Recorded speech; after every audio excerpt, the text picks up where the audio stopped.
Okay, so now that we know how to play on the and of 2, let's try to play on the and of 3. So the 1 in the and of 3.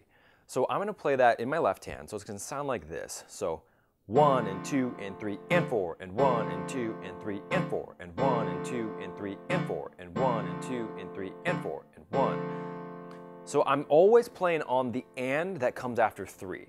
So whenever I do this, whenever I'm counting, I always want to be counting that accented and make sure that's I'm saying that louder than I am the other ands. Or so I'm saying 1 and 2 and 3 and 4 and 1 and 2 and 3 and 4 and 1.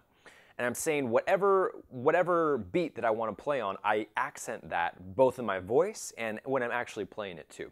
Just so I know and I can get it in my body exactly when to play, and then I can put that rhythm inside whenever I end up playing. So when I do this, I go 1 and 2 and 3 and 4 and 1 and 2 and 3 and 4 and 1 and 2 and 3 and 4 and 1 and 2 and 3 and 4, 1.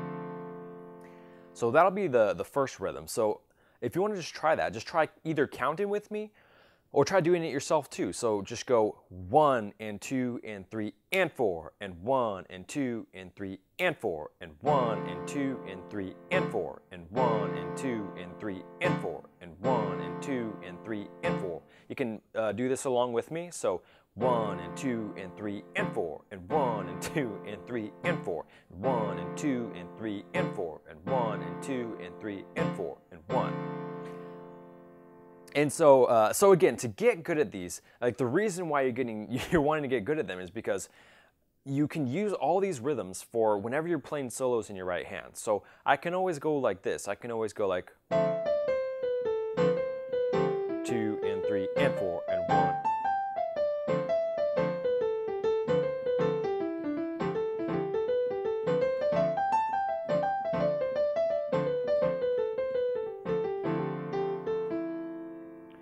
And I can just keep that going in my left hand whenever I'm doing solos in my right hand. And so, so you can use all of that swing technique that you know along with these chord hits in your left hand. But for now, just focus on playing these chord hits and also vocalizing them with that accent. Because you don't want to just be saying 1 and 2 and 3 and 4 and you want to be going 1 and 2 and 3 and 4 and 1 and 2 and 3 and 4 and 1 and 2 and 3 and 4 and 1.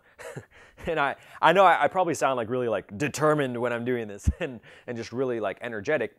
But the more you put your body into it, the more you're going to remember that beat that you need to play. And then you'll be able to play it just like bam. So 1 and 2 and 3 and 4 and 1 and 2 and 3 and 4 and 1. Because each of these hits, they're very, very short. Or, I mean, you can do the hit short and still hold the chord down. But usually they're just like this. They're just like little tiny hits. And you want to be able to pinpoint, with pinpoint accuracy, play the chord exactly when you want to play it. And so that's what you do for the 1 and the and of 3. And then so I want to take one more rhythm for you in this lesson. And so we're going to work with the and of 4 instead. So now we're going to take D minor 7 and C major 7, and we're going to go from these two chords. And on the and of 4, I'm going to be playing each one of the chords. So I'm going to play, first I'll play D minor 7 on the and of 4, and then I'll play C major 7 on the and of 4 as well. So I'm going to go 1 and 2 and 3 and 4 and 1 and 2 and 3 and 4 and 1 and 2 and 3 and 4 and 1 and 2 and 3 and 4 and 1 and 2 and 3 and 4 and 1 and 2 and 3 and 4 and 1 and 2 and 3 and 4 and 1 and 2 and 3 and 4 and 1, 2 and 3 and 4 and 1. So this is actually really cool because you can use this and of 4 technique to so whenever you're changing chords, I'm going to change chords on the and of 4. And I'm going to play some notes in my right hand too, so it'll sound kind of cool. So what this creates is like a movement effect that's moving forward. You know, it's moving forward for the listener who's hearing this, because they're hearing this and of 4 that creates this movement forward. So it'll be like 2 and 3 and 4, 2 and 3 and 4, 2, 3, 4, 2, 3, 4, bam, 2 and 3 and 4, 2 and 3 and 4, 2 and 3 and 4, 2 and 3 and 4. 3, and 4, and 4, 2, and 3, and 4, 1, 2, 3, and 4. And this is way cooler than just playing, you know, 1, 2, 3, 4, 1, 2, 3, 4, 1, 2, 3, 4, 1. Because that can be a little bit boring because there's no movement in it. It's just you're doing the exact same thing on the beat.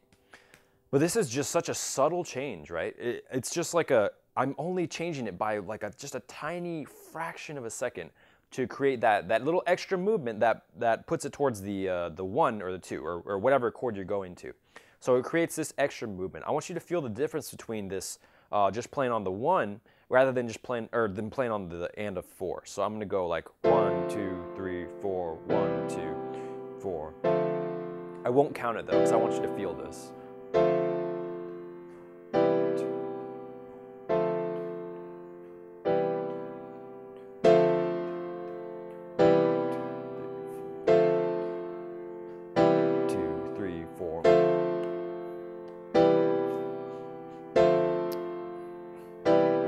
So I'm always playing this beat just a little bit ahead of the beat. So I'm always going to that chord on the and of 4 rather than coming on the 1, and that gives it this anticipatory kind of like it puts you so you play the chord just a little bit earlier than you would normally. And so it gives your audience this like 1, 2, 3, 4, 1, 2, 3, 4, 1, 2, 3, 4, 1, 2, 3, 4, 1, 2, 3, 4, 1, 2, 3, 4.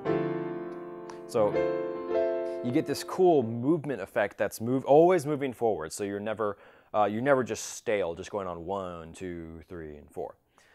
But so for this lesson, so we did the 1 and the and of 3, and then the and of 4. And so you can practice both of these either on their own, so with just the chord in your left hand, or you can also play soloing notes in your right hand. But the most important is that you're playing these hits correctly on the right rhythm.